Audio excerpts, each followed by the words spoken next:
क्या आपने कभी ऐसा महसूस किया है कि आप दिन रात मेहनत कर रहे हैं, आपका दिमाग तेज है, आपको चीजें समझ में आती हैं, लेकिन फिर भी कहीं ना कहीं सब कुछ बिखरता हुआ लगता है? क्या आपके साथ कभी ऐसा हुआ है कि गुस्से में आपने किसी अपने को ही जख्म दे दिए और बाद में पछतावे के सिवा कुछ हाथ नहीं लगा? या फिर ऐसा लगता है कि लोग आपको समझते क्यों नहीं? बॉस आपकी मेहनत नहीं देखता, दोस्त आपकी बात नहीं सुनते और घर पर भी हर बात पर तनाव हो जाता है। अगर आपने सिर हिलाया है तो आज की ये कहानी सिर्फ आपके लिए है। ये कहानी है रोहन की, और रोहन की कहानी शायद आपकी अपनी कहानी से बहुत मिलती जुलती हो, पर यह सिर्फ एक कहानी नहीं है। इसके बीच बीच में एक किताब की आवाज गूंजती है, एक ऐसा नजरिया जिसने रोहन की जिंदगी ही बदल दी। उस किताब का नाम है इमोशनल इंटेलिजेंस, और इसे लिखा है डेनियल गोलमैन ने। तो आइए इस सफर पर चलते हैं। रोहन एक बड़ी मल्टीनेशनल कंपनी में सीनियर एनालिस्ट था। पढ़ाई में हमेशा अव्वल रहा था, school topper, college gold medalist, IQ level बहुत अच्छा था। लेकिन पिछले 6 महीनों से उसकी लाइफ एकदम पटरी से उतर चुकी थी। उस दिन ऑफिस में हालात बेकाबू हो गए। एक क्लाइंट मीटिंग में उसकी प्रेजेंटेशन में एक छोटा सा डेटा एरर था, बस इतनी सी बात। लेकिन उसके मैनेजर विक्रम सर ने पूरी टीम के सामने उसे लताड़ दिया। रोहन, तुम्हारे दिमाग पर तो हमें शक है, इतना आसान काम भी नहीं होता तुमसे, ये क्या कर दिया? उन शब्दों ने रोहन के अंदर बैठी किसी चिंगारी को हवा दे दी। और फिर वही हुआ जो हमेशा होता था। रोहन भड़क गया। उसने लैपटॉप जोर से बंद किया, कुर्सी पीछे धकेली और खड़े होकर चिल्लाया, बस करो सर, आपको लगता है सिर्फ आप ही काम करते हो? एक छोटी सी गलती पर पूरी इंसानियत भूल जाते हो आप? पूरा कॉन्फ्रेंस रूम सन्नाटे में डूब गया। विक्रम सर का चेहरा पत्थर हो गया। उन्होंने ठंडी आवाज में कहा, मेरे केबिन में मिलो 5 मिनट में। रोहन का गुस्सा उतरा तो सिर्फ शर्म और डर रह गया। केबिन में विक्रम सर ने कोई चीख पुकार नहीं की, बल्कि उन्होंने एक लाइन बोली जो तीर की तरह रोहन के दिल में धंस गई। रोहन, तुम्हारा काम बहुत अच्छा है, लेकिन तुम्हारा नेचर बहुत खराब है। तुम्हें पता है, तुम टेक्निकली जीनियस हो, लेकिन टीम में कोई तुम्हारे साथ काम नहीं करना चाहता। अगर तुम्हारा एटीट्यूड नहीं बदला तो मैं तुम्हें प्रमोशन देना तो दूर, तुम्हें रख भी नहीं पाऊंगा। उस रात रोहन अपने वसई वाले छोटे से एक BH के फ्लैट में लौटा। पंखे की हवा भी गर्म लग रही थी। बाहर बारिश की बूंदें खिड़की से टकरा रही थी और अंदर रोहन की आंखें नम थी। EMI की प्रेशर थी, घर का खर्च था, माँ की दवाइयाँ थी, और अब नौकरी जाने का डर सर पर सवार था। आखिर क्यों? वह बड़बड़ाया, मैं पढ़ा लिखा हूँ, मैं सबसे ज्यादा घंटे काम करता हूँ, फिर मैं ही क्यों हार रहा हूँ? उसने फोन उठाया। स्क्रॉल करते करते उसकी नजर एक पुराने दोस्त अमन के मैसेज पर गई। अमन कभी पढ़ाई में औसत था, लेकिन आज एक सफल स्टार्टअप चला रहा था और बेहद खुश रहता था। रोहन ने झिझकते हुए उसे मैसेज किया, अमन, थोड़ा परेशान हूँ यार, समझ नहीं आता कि गलत क्या है मुझमें। कुछ ही सेकंड में जवाब आया, रोहन, तुझे टैलेंट की कमी नहीं है, तुझे इमोशन संभालने की कला नहीं आती। तू कल मेरे साथ चल। एक काम कर, आज रात को ये एक किताब पढ़ना शुरू कर, emotional intelligence by Daniel Goleman. तेरी जिंदगी का सबसे बड़ा सबक इसमें है। रोहन को लगा कि अमन मजाक कर रहा है। भाई, मेरी जॉब जा रही है और तू मुझे किताब पढ़ने को बोल रहा है? लेकिन उस रात नींद नहीं आई। करवट बदलते बदलते उसने फोन पर ही उस किताब का PDF खोल लिया। शुरुआती पन्नों में ही रोहन को ऐसा लगा जैसे कोई उसकी ही कहानी लिख रहा है। उसने इमोशनल इंटेलिजेंस में पढ़ा कि हमारे दिमाग में एक हिस्सा होता है, अमिगडला। ये हमारा इमोशनल सेंटिनल है। ये हर पल स्कैन करता रहता है कि कोई खतरा तो नहीं है। जब हमें कोई बात अपमानजनक या डरावनी लगती है तो ये अमिगडाला हमारे दिमाग के सोचने वाले हिस्से नियोकॉर्टेक्स को बाईपास कर देता है और सीधे शरीर को रिएक्ट करने का ऑर्डर दे देता है। इसे किताब में कहा गया है इमोशनल हाईजैक। जैसे ही रोहन ने ये पढ़ा, उसे आज सुबह की कॉन्फ्रेंस रूम की घटना याद आ गई। विक्रम सर की बात सुनते ही उसका खून खौल उठा था। उसने सोचा नहीं था, बस रिएक्ट कर दिया था। रोहन की आंखें चौड़ी हो गईं। क्या आपने भी कभी ऐसा महसूस किया है कि गुस्से में आपके दिमाग ने काम करना बंद कर दिया और बाद में आपको पछताना पड़ा? जैसा कि डेनियल गोलमैन कहते हैं, IQ आपको नौकरी दिला सकता है, लेकिन EQ यानी इमोशनल कोशंट आपको सफल और खुश बनाता है। रोहन रात के 2 बजे तक पढ़ता रहा। उसने नोट्स बनाने शुरू किए। उसे एहसास हुआ कि उसकी प्रॉब्लम ये नहीं थी कि उसे गुस्सा आता है। प्रॉब्लम ये थी कि उसे पता ही नहीं था कि गुस्सा क्यों आता है और उसे रोके कैसे। अगले दिन ऑफिस जाते वक्त रोहन ने एक वादा खुद से किया। आज वो प्रयोग करेगा। उसने इमोशनल इंटेलिजेंस में पढ़ा था कि भावनाओं को कंट्रोल करने का पहला कदम है सेल्फ अवेयरनेस। सेल्फ अवेयरनेस यानी ये पहचानना कि मैं अभी क्या फील कर रहा हूँ। लोकल ट्रेन में एक आदमी ने उसके नए जूते पर पैर रख दिया। पुराना रोहन उसे 2-4 खरी खोटी सुना देता, लेकिन इस बार रोहन रुका। उसने अपने मन में कहा, रुक, मैं गुस्सा हो रहा हूँ। मेरी सांसें तेज हो रही हैं। मेरे जबड़े भिंच रहे हैं। ये अमिगडाला हाईजैक है। ये आदमी जानबूझकर नहीं कर रहा, ये भीड़ का कसूर है। और यकीन मानिए, उस पल में जादू जैसा कुछ हुआ। सिर्फ खुद को मैं गुस्सा हूँ कहने भर से उसकी तीव्रता आधी रह गई। ऑफिस पहुंचा तो विक्रम सर ने बुलाया। रोहन का दिल जोर से धड़कने लगा। डर लग रहा था, लेकिन इस बार उसने डर को दबाया नहीं, उसे महसूस किया। उसने खुद से कहा, डरना नॉर्मल है, नौकरी जरूरी है, लेकिन डर के मारे मैं गलत जवाब नहीं दूंगा। केबिन के अंदर जाने से पहले उसने एक लंबी सांस ली। ये वही टिप थी जो किताब में लिखी थी। 6 सेकंड की गहरी सांस अमिगडाला को शांत करने के लिए काफी होती है। विक्रम सर ने कहा, रोहन, मैं कल तुम पर काफी सख्त था, लेकिन मैं चाहता हूँ कि तुम सुधरो।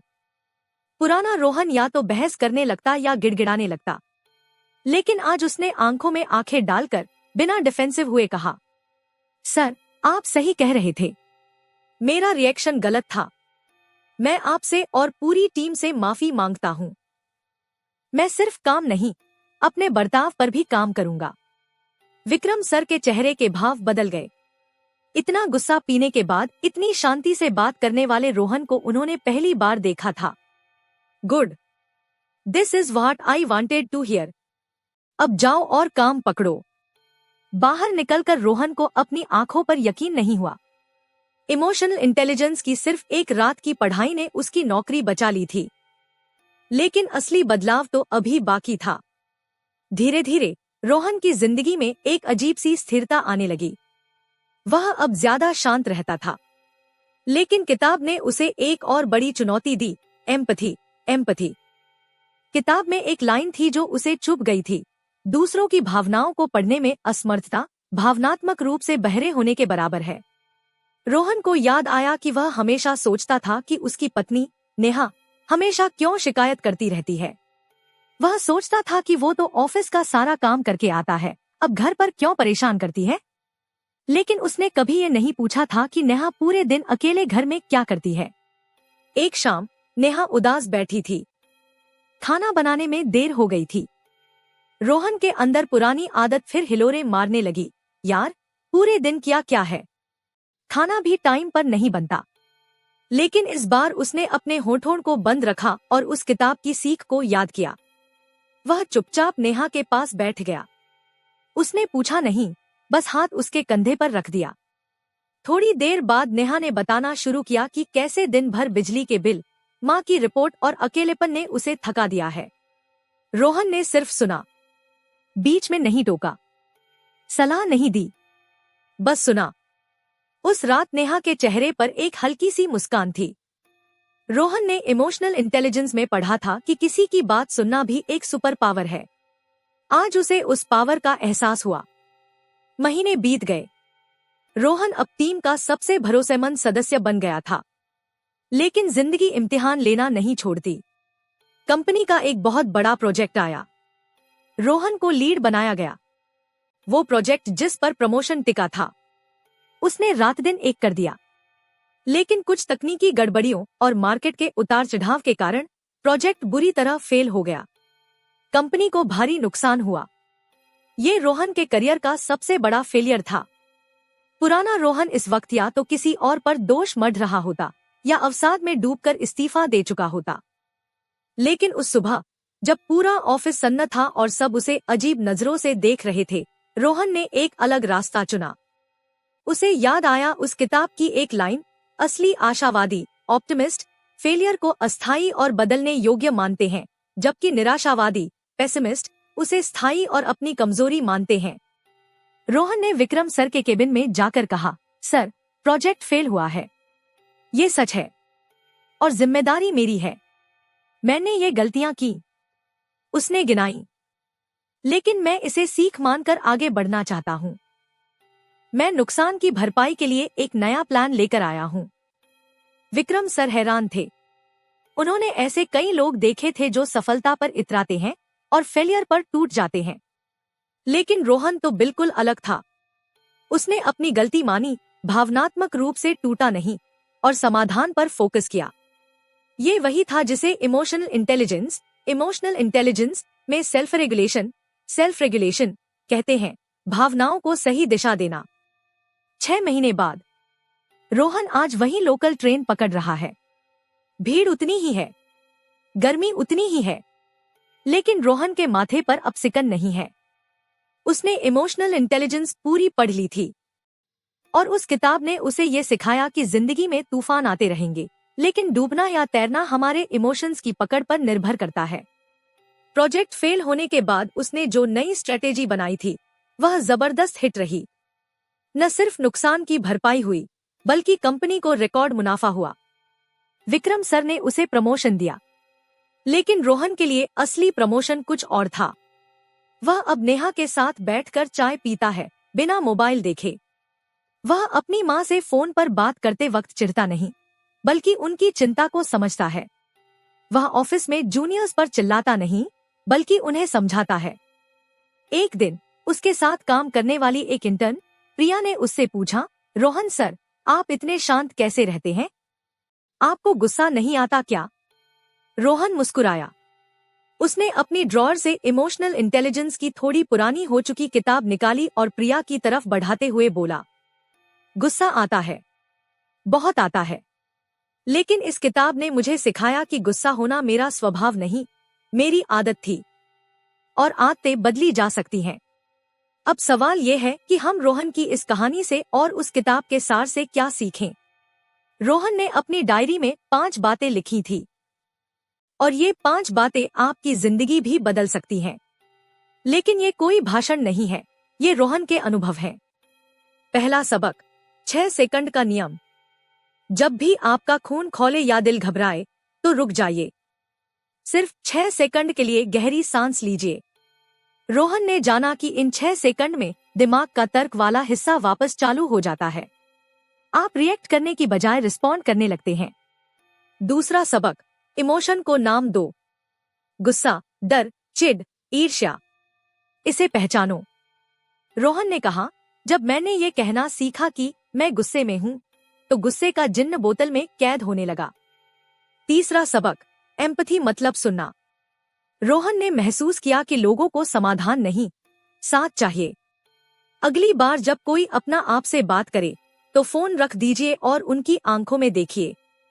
ये छोटी सी चीज रिश्ते बचा लेती है। चौथा सबक, फेलियर को पर्सनल मत लो। प्रोजेक्ट फेल हुआ, इसका मतलब ये नहीं कि आप फेल हैं। रोहन ने सीखा कि गलती सबक है, पहचान नहीं। पांचवा और सबसे जरूरी सबक, खुद को माफ करना। रोहन हमेशा खुद को कोसता था कि उसने पहले ऐसा क्यों किया। इमोशनल इंटेलिजेंस ने उसे बताया कि खुद पर दया करना कमजोरी नहीं, हिम्मत है। अगर आप खुद को माफ नहीं कर सकते तो आप आगे नहीं बढ़ सकते। रोहन आज भी हर रात सोने से पहले उस किताब के 2-4 पन्ने पलटता है। वो कहता है कि ये कोई जादू की छड़ी नहीं है, ये एक आईना है। एक ऐसा आईना जो आपको आपकी असली ताकत दिखाता है, जो सर्टिफिकेट और डिग्री से कहीं ज्यादा गहरी है।